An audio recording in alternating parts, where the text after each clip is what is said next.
Hi friends, welcome to Sankalp study success. So ఈ series number 13లో మీకు social security and labour laws and industrial relation మీద మన కొన్ని questions explain చేస్తాను.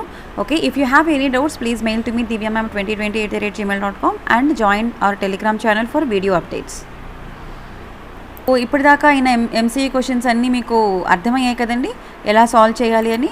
So బ్లైండ్గా మీరు ఆన్సర్ ఒకటి క్వశ్చన్ ఆన్సర్ గుర్తుపెట్టుకోకండి. ఎప్పుడు కూడా క్వశ్చన్ అనాలిసిస్ చేసి చదువుకోండి. దాన్ని బట్టి మీకు క్వశ్చన్ ఎలా అడిగినా సరే, ఏ ఆన్సర్ ఇచ్చినా సరే మీరు చేయగలుగుతారు. ఓకేనా?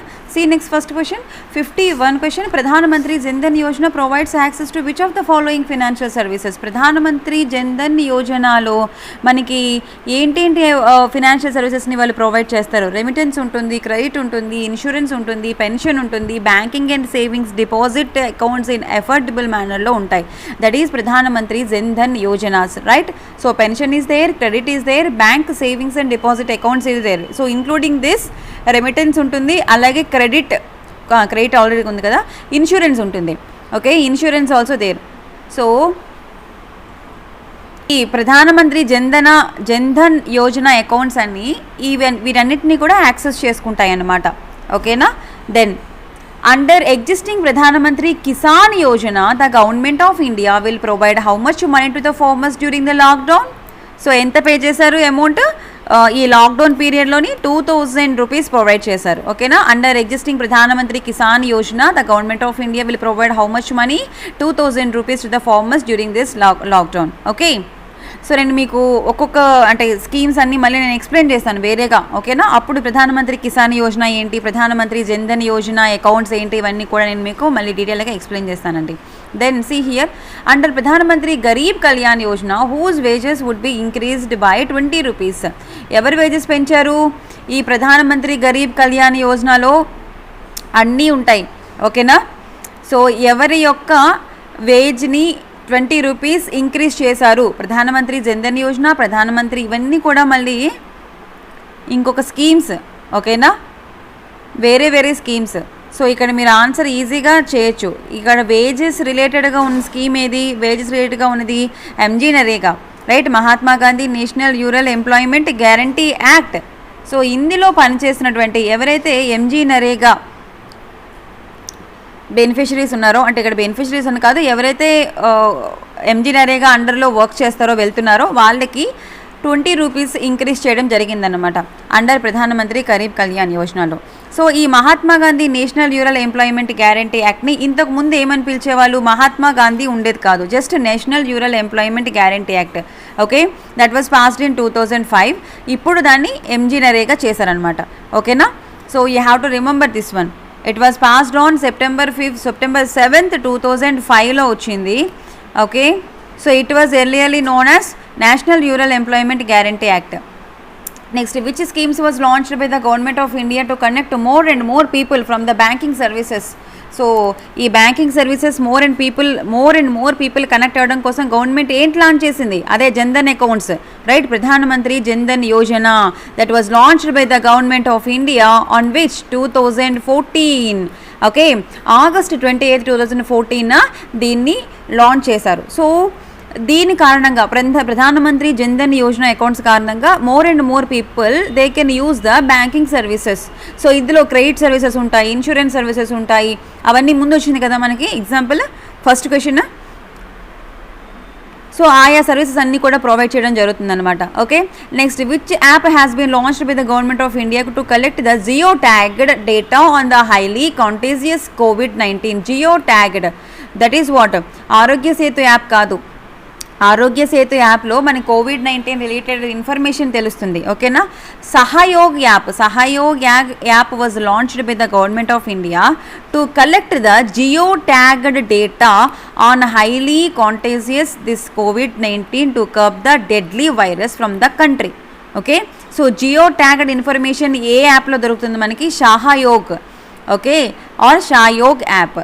ఓకేనా? Not Arogya Setu app. గబుకున్న ఆరోగ్య సేతు యాప్ పెట్టేయగలరు, COVID-19 కదా, సో ఆరోగ్య సేతు అనే యాప్ అని చెప్పేసి. ఇక్కడ మీరు టర్మ్స్ని జాగ్రత్తగా చదవండి. ఓకేనా? That is what? Sahyog app. What is Arogyadhara? Arogyadhara ఏంటి? It is an open platform to discuss the issue of public health. ఓకేనా, పబ్లిక్ హెల్త్ గురించి ఓపెన్గా డిస్కస్ చేయడం కోసం ఈ ప్లాట్ఫామ్ని లాంచ్ చేశారనమాట. ఓకేనా, రిమెంబర్ దిస్ వెరీ ఇంపార్టెంట్ మా. It is an open platform to discuss the issues of public health గురించి డిస్కస్ చేయడం కోసం. Not the supporting app for the COVID-19, not for any patients kidney disorder, heart disorder and cancer, వీళ్ళ గురించి ఏమీ కాదు. And it is not a health program that covers all the health insurance. ఓకేనా, ఇది కూడా కాదు. Under which scheme the Arogyadhara a series of webinars created. ఏ scheme? Ultimately what is the health scheme in our India? మన ఇండియాలో ఏది ఉంది present? Ayushman Bharat, right. Ayushman Bharat scheme అండర్లోని ఆరోగ్యధార చాలా సిరీస్ ఆఫ్ వెబినార్స్ని కండక్ట్ చేశారనమాట. It is a open platform to discuss the public health issues. So public health issues అన్నీ కూడా డిస్కస్ చేయడం కోసం ఇది రావడం జరిగింది. సో ఇక్కడ ఆయుష్మాన్ భారత్ ప్రధానమంత్రి జన ఆరోగ్య యోజన, మీకు ఇంతకుముందు చెప్పాను, ఆయుష్మాన్ భారత్లో we have two wings, health welfare centers and as well as Pradhan Mantri Jan Arogya Yojana. Okay, that is a flagship insurance scheme, sorry health assurance scheme. It is not a insurance one. ఇది ఆయుష్మాన్ భారత్ ఏబి, ఆయుష్మాన్ భారత్ ప్రధానమంత్రి జన ఆరోగ్య యోజన అన్నది మనకి హెల్త్ ఇన్సూరెన్స్ స్కీమ్ అనమాట. Okay, and next ask Ayushman a chat bot on వాట్సాప్లో ఇది ఒక chat boat ఇది. So దీనిలో మనం మెసేజ్ చేయొచ్చు అనమాట. ఇట్ ఈస్ ఎ 24/7, అంటే 7 రోజులు 24 hours ఉంటుంది. AI, artificial intelligence enabled assistant that provides the information on various aspects of the ABPMJAY schemes. Like వేటికి సంబంధించి వాళ్ళు మనకి ఇన్ఫర్మేషన్ని పాస్ చేస్తారు. వాట్సాప్లో ఒక చాట్ బోట్ క్రియేట్ చేయడం జరిగిందండి, రీసెంట్ యాక్టివిటీ. ఓకేనా, ఇదంతా కూడా మనకి COVID-19 తర్వాత వచ్చింది. ఓకేనా, సో ఆస్క్ ఆయుష్మాన్ అనే ఒక చాట్ బోట్ని క్రియేట్ చేశారు అండర్ ఆయుష్మాన్ భారత్ ప్రధానమంత్రి జన ఆరోగ్య యోజన కిందన. ఓకేనా, ఈ స్కీమ్లో మనకి ఎలాంటి బెనిఫిట్స్ ఉంటాయి, ఎలాంటి ఫీచర్స్ ఉంటాయి, అలాగే what is the process of making the ఈ కార్డ్స్, కొన్ని ఎలక్ట్రానిక్ కార్డ్స్ని కూడా జారీ చేయడం జరిగింది. సో ఎలక్ట్రానిక్ కార్డ్స్ని ఎలాగ మనకి వాళ్ళు ఇస్తారు, what is the process to making the ఈ కార్డ్స్, ఇవన్నీ కూడా ఆ చాట్ బోట్లో మీరు అడగొచ్చు అనమాట. సో ఇక్కడ మీకు ఏంటి అడిగారు క్వశ్చన్, ఆస్క్ ఆయుష్మాన్ అనే చాట్ బోర్డ్లోని it is an artificial intelligence enabled assistant. So what it provides the information on various aspects. So దేని గురించి అది ఇన్ఫర్మేషన్ని పాస్ చేస్తుంది. సో ఫస్ట్ ఆప్షన్ చూడండి, benefits and features of the AB Pradhan Mantri Jan Arogya Yojana scheme. Yes, ఈ స్కీమ్కి సంబంధించిన బెనిఫిట్స్ గురించి చెప్తుంది, ఫీచర్స్ గురించి చెప్తుంది, అలాగే ఎలక్ట్రానిక్ కార్డ్స్ని ఎలాగ మనం ప్రాసెస్ చేసుకోవాలి, ఎలా జనరేట్ చేసుకోవాలని చెప్తుంది. అండ్ నియరెస్ట్ హాస్పిటల్స్ ఏవైతే ఉన్నాయో వాటి గురించి లొకేషన్ పాస్ చేస్తారు. అలాగే they will give the sharing the feedback and the process of lodging the grievances also. ఓకేనా, సో మనకు కావాల్సిన గ్రీవియన్సెస్ ఏమైనా రెడ్రెసల్స్ వాటికి సంబంధించి కూడా మీరు కంప్లైంట్స్ లాడ్జ్ చేసుకోవచ్చు in that app. So all 1, 2, 3, 4 are the providing informations in the Ask Ayushman chatbot on WhatsApp.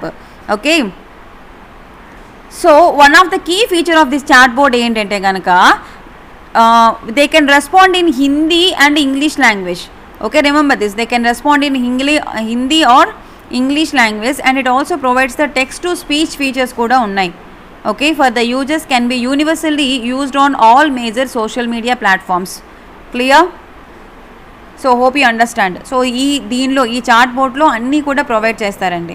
Then the first Jan Aushadhi store ఎక్కడ పెట్టారు? ఇండియాలోని పంజాబ్లో పెట్టారు. ఇది కూడా మీరు జన్ ఔషధి కేంద్రాస్, ఇక్కడ మనకి జనరిక్ మెడిసిన్ దొరుకుతుంది, చాలా తక్కువ రేటుకి దొరుకుతుంది అనమాట. The first Jan Aushadhi store was opened at Amritsar in Punjab in 2008.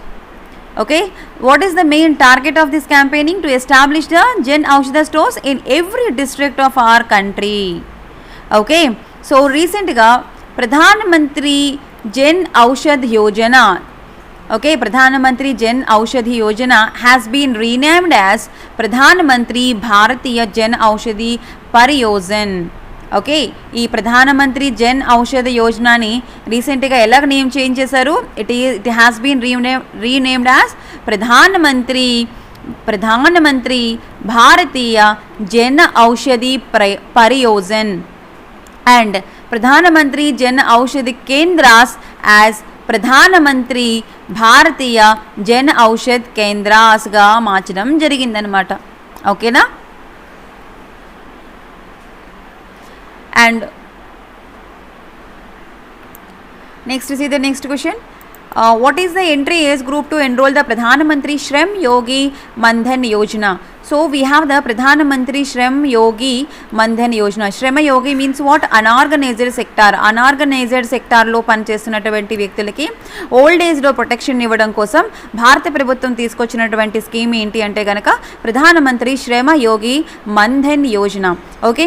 So ఈ ఏజ్ గ్రూప్లో మన ఎవరైనా సరే 18 to 40 years ఏజ్ గ్రూప్ వాళ్ళు ఎంట్రీ కావచ్చు. This is the entry age group. So దాన్ని బట్టి మనం ఏ ఏజ్లో ఎంట్రీ అయ్యామో అంటే ఇక్కడ పర్టికులర్గా అన్ఆర్గనైజ్డ్ సెక్టార్లో పనిచేసిన వాళ్ళు. ఓకేనా. Not organise sector. ఆర్గనైజ్ సెక్టార్లో వాళ్ళకి ఎలాగో బెనిఫిట్స్ చాలా ఉన్నాయి. Right. This is for benefiting to the unorganised sector. వాళ్ళకి ఓల్డ్ ఏజ్లో ప్రొటెక్షన్ ఇవ్వడం కోసం ఇప్పుడు 18 to 40 yearsలో వాళ్ళు జాయిన్ అయ్యి so based on the entry of age contribution ఉంటుందన్నమాట. సో ఆ కాంట్రిబ్యూషన్ని పే చేస్తే అప్ టు 40 years దాకా. సో దెన్ వాళ్ళకి ఏమంటారు ఓల్డ్ ఏజ్ 60 years వచ్చిన తర్వాత వాళ్ళకి ఎవ్రీ మంత్ కూడా గవర్నమెంట్ నుంచి అసిస్టెన్స్ ఇవ్వడం జరుగుతుంది. Okay. This is about Pradhan Mantri Shram Yogi Maan Dhan Yojana. What is the entry group? 18 to 40 years. And see the next question.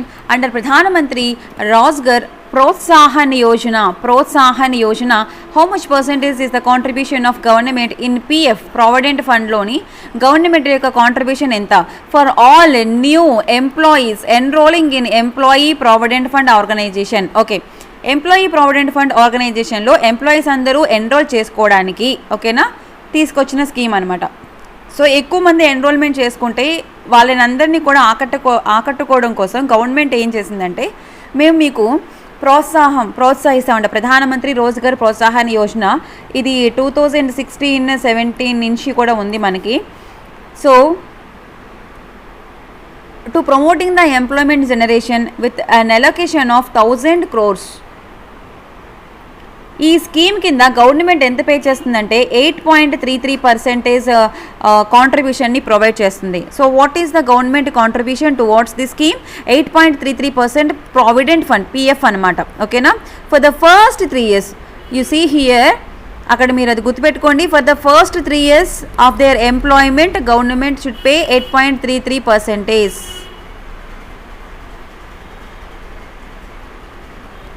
Okay. So remember this one, very important. Only for first 3 years. Next, see the next question. With reference to the Pradhan Mantri Shrama Yogi Mandhan Yojana, consider the following statement. So Pradhan Mantri Shram Yogi Mandhan Yojana, so which is related to unorganized sector, I already told you. And what is the entry group? 18 to 40 years. Now see it is a central government scheme meant for old age protection and the social security of unorganized workers. Yes, this is for unorganized workers. And entry group, the subscriber should belongs to the entry age group 18 to 40 years. Yes, each subscriber shall receive the minimum issued pension of 3,000 per month after attaining the age of 60 years. Yes, this is also correct. So under this Pradhan Mantri Shram Yogi Mandhan Yojana kinda okay na once unorganized sector lo పనిచేస్తున్నటువంటి వ్యక్తులు ఎవరైతే 60 సంవత్సరాలు వస్తుందో that is retirement age, that is old age age ఓకేనా, ఎప్పుడైతే వస్తుందో వాళ్ళు ఇంకా పని చేయలేరు కదా. సో అప్పుడు వాళ్ళకి ఫినాన్షియల్ అసిస్టెన్స్ ప్రొవైడ్ చేయడం కోసం మన గవర్నమెంట్ ఇది తీసుకొచ్చిందనమాట. సో దీని కింద మినిమం 3,000 రూపీస్ అనేది మంత్లీ పెన్షన్గా ఇవ్వడం జరిగింది అవుతుంది. Issued pension is how much అమ్మా? 3,000. Remember this. సో కొన్ని ఎగ్జామ్స్లో ఏం చేస్తారంటే ఈ 3,000కి బదులు 1,500 రూపీసో 2,000 2,500 ఇలా ఇస్తారనమాట. ఓకేనా. ఇక్కడ అన్ఆర్గనైజ్డ్ బదులు ఆర్గనైజ్డ్ అని ఇస్తారు. ఇక్కడ ఎంట్రీ గ్రూప్ 18 to 40కి బదులు 20 to 40 లేకపోతే 18 to 56 అలా ఇస్తారనమాట. ఓకేనా. Remember these 3 are key points. ఇక్కడ ఫస్ట్ దానిలో కీ పాయింట్ ఏంటంటే అన్ఆర్గనైజ్డ్ సెక్టార్, సెకండ్ దానిలో కీ పాయింట్ ఏంటంటే 18 to 40, థర్డ్ దానిలో కీ పాయింట్ ఏంటంటే 3,000 రూపీస్. ఓకేనా. Remember this. నెక్స్ట్ ఈ the next question. Employee state insurance corporation has been launched 2.0 ఎప్పుడు లాంచ్ చేశారు? 2015లో లాంచ్ చేశారు. Okay. Next actually employee state insurance act 1948. Okay. but Employee State Insurance Corporation 2.0 was launched in 2015. Which of the following legislations was based on the recommendations of the BP Adharkar Committee report? So ఇక్కడ ఏ act మనకి BP Adarkar committee recommendations మేరకు వచ్చింది? BP Adarkar committee. So ఇక్కడ మీకు ఏంటంటే employee state insurance act 1948 గురించి నేను మీకు ఆల్రెడీ ఎక్స్ప్లెయిన్ చేశాను, రైట్? ఈ employee state insurance act, ESI act 1948. So దీని కింద ఏంటి, మనకి ఇంతకుముందు ఒక బిట్ వచ్చింది, గుర్తుందా మీకు? First medical benefit as a non cash benefit. Medical benefit as a non cash benefit ఎక్కడ మనకి ఎంప్లాయీ స్టేట్ ఇన్సూరెన్స్ యాక్ట్లోనే ఇచ్చారు, not in maternity benefit act. Okay, so ఈ ఎంప్లాయీ స్టేట్ ఇన్సూరెన్స్ యాక్ట్ అనేది it's like A health insurance come social security scheme. Okay, ఇది ఏంటంటే మనకి employee state insurance act అనేది it is a health insurance as well as social security scheme. Okay, so ఈ స్కీమ్లో వాళ్ళు మనకి assistants provide చేస్తారు, లైక్ డిజేబిలిటీ వచ్చినప్పుడు, లేదా ఏదైనా డెత్ అక్కర్ అయినప్పుడు, లేకపోతే పార్షియల్లీ ఇంజురీ అయినప్పుడు, డిజేబుల్ వచ్చినప్పుడు, లేకపోతే మ్యాటర్నిటీ బెనిఫిట్స్, ఇవన్నీ కూడా ఇవ్వడం జరుగుతుంది ఎంప్లాయీ స్టేట్ ఇన్సూరెన్స్ యాక్ట్లోని. So BP Adarkar committee recommendations మేరకు మనకి ఎంప్లాయీ స్టేట్ ఇన్సూరెన్స్ యాక్ట్ అనేది వచ్చింది. ఓకే, సో తర్వాత ఏవైతే వాళ్ళు ఈ బెనిఫిట్స్ని ప్రొవైడ్ చేస్తున్నారో ఎంప్లాయీ స్టేట్ ఇన్సూరెన్స్లో, వాటిని ఇంకొంచెం జనరేషన్ అంటే ఇంకొంచెం ఎన్హాన్స్ చేయడం కోసం ఈ రీసెంట్గా 2015లో సెకండ్ జనరేషన్ రీఫార్మ్స్ ఎజెండా అని చెప్పేసి ఇంప్లిమెంట్ చేశారనమాట. సో దానికి ఏమని రీనేమ్ చేశారంటే ఎంప్లాయీ ఎజెక్ 2.0 అని చేశారు. ఓకేనా, it is nothing but watt second generation reforms agenda. ఏం లేదు, జస్ట్ ఆడి వాళ్ళు ప్రొవైడ్ చేస్తున్న వాటికి ఇంకొంచెం ఎన్హాన్స్మెంట్ చేయాలన్నమాట. ఓకేనా, సో దీనిలోని చాలా ఉంటాయి, sickness benefit, maternity benefit, temporary permanent disability కానీ, ఆక్యుపేషనల్ డిసీజ్ కానీ, or death due to employment injury, or ఏదైనా దేనివల్ల resulting of loss of wages.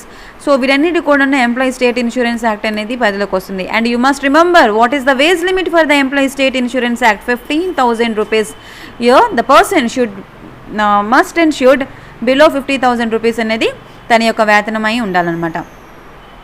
And next, in which year universal account number UAN for EPF subscribers launched? Employment provident fund subscribers కోసం universal account నెంబర్ని ఎప్పుడు launch చేశారు అంటే 2014లో launch చేశారు. ఓకేనా, and see the next question. ఇందులో ఏ యాక్ట్లోని the government of India banned the child labour below the age of 14 years age in all occupations and process? Simple, child labour prohibition and regulation amendment act 2016. Okay, ఇక్కడ చూడండి same ఉంది, 2017 ఉంది, 2016 ఉంది. Okay, so ఏ యాక్ట్లో మనకి పూర్తిగా child labour below the age of 14 years of age in all occupations and process, all occupations and process ఎక్కడ ban చేశారు అంటే 2016లోని. Remember this, child labour and prohibition regulation act 1986లో మీకు ఈ 14 years ఆర్ పిల్లలు ఎవరైతే ఉన్నారో they are prohibited. Okay, they are prohibited in some hazardous process జరిగిన దగ్గర ప్రొహిబిటెడ్. ఓకే, బట్ రీసెంట్గా 2016లో వచ్చినటువంటి child labour and prohibition regulation amendment యాక్ట్లోని okay it provides the complete abolition complete prohibition on employment or work of children who is the age group of below 14 years. Remember this. Okay, and also prohibit the employment of adolescent, that is 14 to 18 years also. So ఇక్కడ మీకు చెప్పాను, child అని ఎవరంటారు, less than 14 years children, and 14 to 18 years adolescent అంటారు, and above 18 years మనకి major అని అంటారు. ఓకేనా, బిలో ద ఏజ్ గ్రూప్ 18 అది 14 to 18 years, 15 to 18 years అయితే కనుక వాళ్ళని అడల్సెంట్ అంటారు, అండ్ అప్ టు 14 years దాకా వాళ్ళని చిల్డ్రన్ అంటారు. ఓకేనా, సో కంప్లీట్గా ఇప్పుడు రీసెంట్గా వచ్చిన act child labour prohibition and regulation act 2016. Remember this year, ఇవన్నీ ఎలాగో గుర్తుంటాయి, అన్నీ అవే కామన్. ఓకేనా, ఆ 2016లో కంప్లీట్గా బ్యాన్ చేశారమ్మా, చైల్డ్ని బ్యాన్ చేశారు అండ్ ఆల్సో అడల్సెంట్ని కూడాను ప్రొహిబిట్ చేశారు. ఓకేనా, remember this point, very important one. Next, According to the Social Security Code 2020, the definition of aggregator is defined as, so aggregator అని ఎవరిని అంటారు? He is nothing but digital intermediator or a marketplace for a buyer or a user of a service to connect with the seller or the service provider. దాన్ని aggregator అంటారు. ఓకేనా? So according to the Social Security Code 2020, the definition of aggregator అంటే ఏంటంటే, it is a digital intermediary for a buyer or a user of services to connect with the seller or the service provider. Yes, a marketplace for a buyer or a user of service to connect with the seller or a service provider. Yes. For example చూడండి, you have a Flipkart. ఓకేనా? మనకి Flipkart ఉంది కదా. So Flipkart యాప్ని మీరేంటి మొబైల్లో install చేసుకుంటారు. అక్కడ చాలా ప్రొడక్ట్స్ చూపిస్తారు. ఆ చూపించిన ప్రోడక్ట్ అనేది సెల్లర్ కిందన సెల్లర్ ఇన్ఫర్మేషన్ ఉంటుంది. దాన్ని ఎవరు అమ్ముతున్నారో సెల్లర్ ఇన్ఫర్మేషన్ ఉంటుంది. ఓకేనా? ఇక్కడ మీరు డైరెక్ట్గా సెల్లర్తో కాంటాక్ట్ అవ్వడం లేదు. ఫ్లిప్కార్ట్ అనే ఒక అప్లికేషన్ని యూజ్ చేసుకొని ఆ సెల్లర్ దగ్గర మీరు కొంటున్నారు. ఓకేనా? సో ఇక్కడ ఈ ఫ్లిప్కార్ట్ అనేది మనకి ఇంటర్మీడియట్గా బిహేవ్ చేస్తుంది. బిట్వీన్ ద యూజర్ అండ్ సెల్లర్కి మధ్యలో ఫ్లిప్కార్ట్ అనేది మధ్యవర్తిని వర్తిస్తుంది అనమాట. లైక్ ఏ డిజిటల్ ఇంటర్మీడియరీ అంటారు. ఓకేనా? So or else this is the market place. This is the marketplace where the buyers or user services to connect with the seller or the service providers. Understand ma? Okay. For example, you have the Paytm. మీకు Paytm ఉంది అంటే నేను applications అని కాదు, ఇక్కడ ఏదైనా కావచ్చు. But నేను ఏంటంటే పేటిఎం ఉంది. పేటిఎంలో మీరు రీఛార్జ్ చేసుకుందాం అనుకుంటున్నారు. సో కేవలం ఐడియా మాత్రమే రీఛార్జ్ చేస్తారా? పేటిఎంలో కేవలం జియో మాత్రమే మనకి రీఛార్జ్ అవుతుందా? కాదు కదా. సో అక్కడ మీరు రీఛార్జ్లోకి వెళ్తే సర్వీస్ ప్రొవైడర్ ఎవరు అన్న క్వశ్చన్ ఉంటుంది నెక్స్ట్. ఆర్ఎల్స్ మీరు నెంబర్ టైప్ చేయండి, ఆ నెంబర్ బట్టి వాళ్ళే సర్వీస్ ప్రొవైడర్స్ లిస్ట్ ఇస్తారనమాట. మీరు ఆ బిఎస్ఎన్ఎల్ అయితే బిఎస్ఎన్ఎల్, జియో అయితే జియో సెలెక్ట్ చేసుకోవాలి. సో ఇక్కడ ఏంటి, ఈ మీకు ఏదైతే రీఛార్జ్ చేసుకోవాలనుకుంటున్నారో మీ ఫోన్కి పేటిఎం అనే ఒక అగ్రిగేటర్ని యూజ్ చేసుకుంటున్నారు. So here according to the social security code, aggregator is nothing but what? It is a digital intermediate and the marketplace. ఎక్కడ? Where buyer user of the services to connect with the seller and the service providers. Remember this one is very important.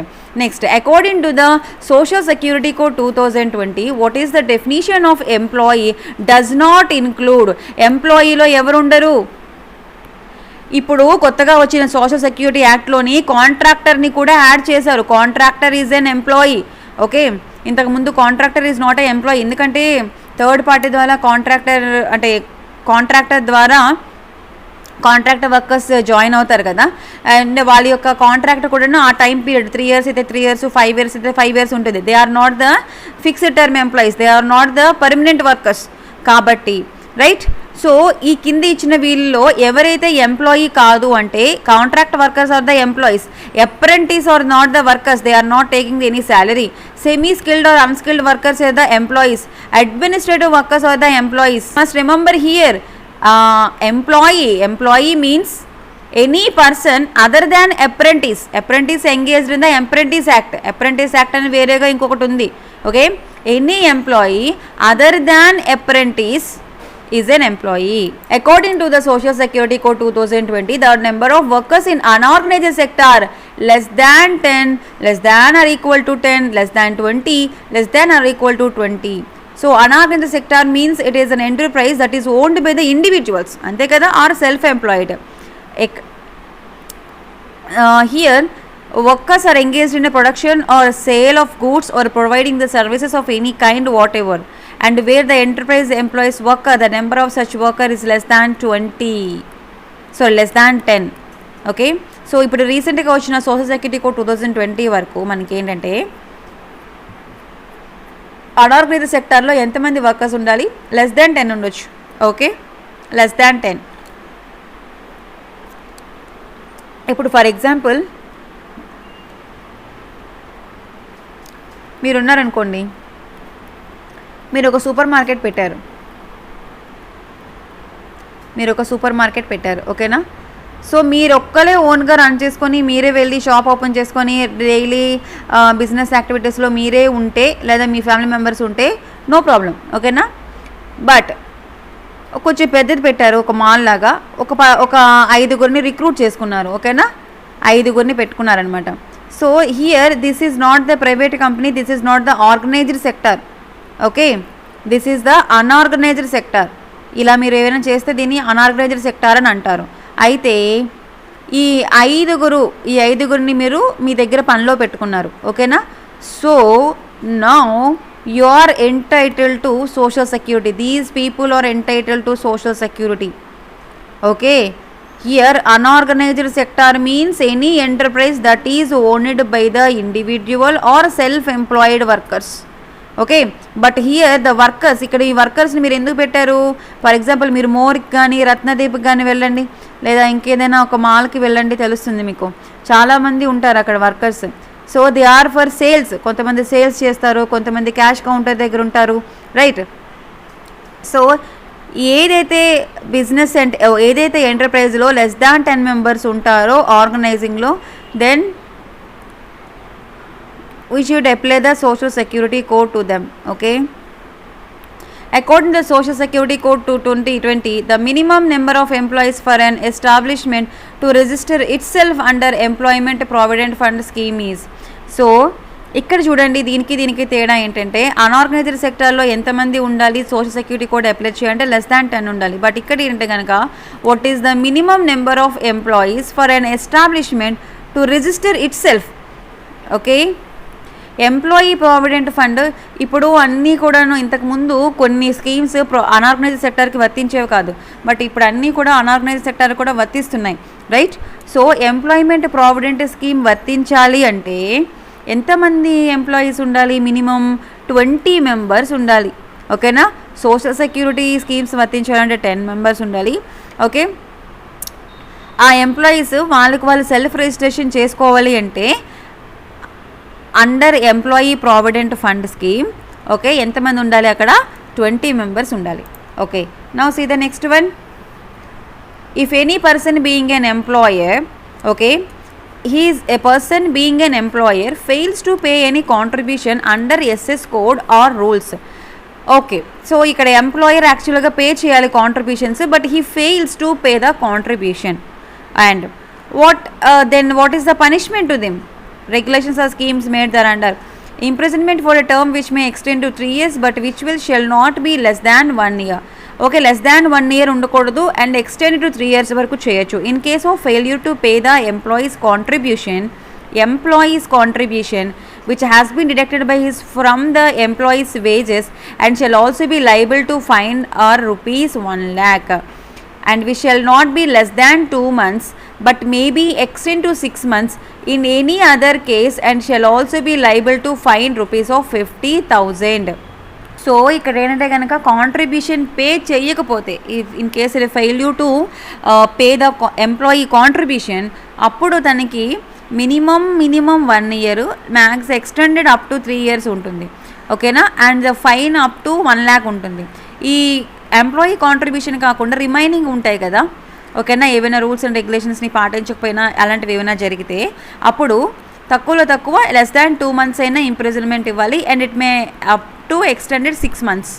Okay, and in any other cases. Okay, and also liable for what is that 50,000. The first కేసులో అయితే 1 lakh, second కేసులో అయితే 50,000. First కేసులో అయితే 1 to 3 years, second కేసులో అయితే మనకి 2 to 6 months. ఓకేమా?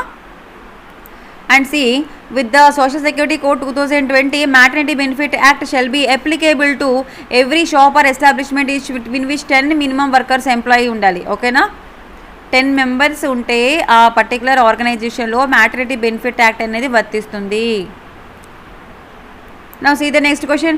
Social Security Code 2020 clarifies that fund for the different schemes for gig workers. చెప్పాను మీకు ఇంతకుముందు, గిగ్ వర్క్కి, ప్లాట్ఫామ్ వర్కర్స్కి అందరూ కూడా applicable, right? So the fund for the different schemes for the gig workers, platform workers will be through a combination of contribution from central government నుంచి వస్తుంది, state government, which one of the below combination is correct regarding the above statements, and also aggregators. So as per Social Security Code 2020 clarifies that the fund for the different schemes for gig workers.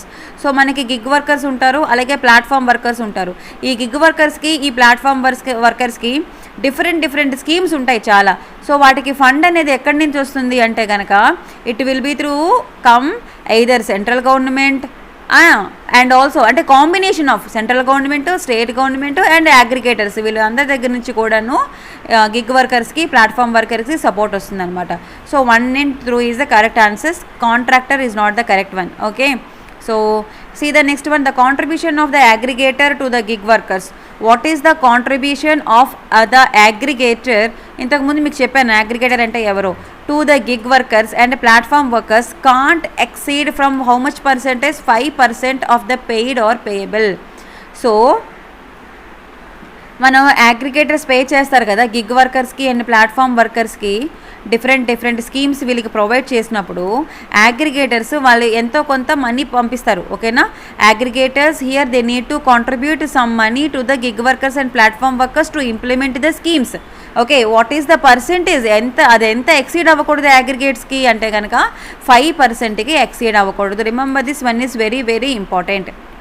Right friends, thank you so much. Do subscribe to our channel Sankalp Study Success. Thank you for watching.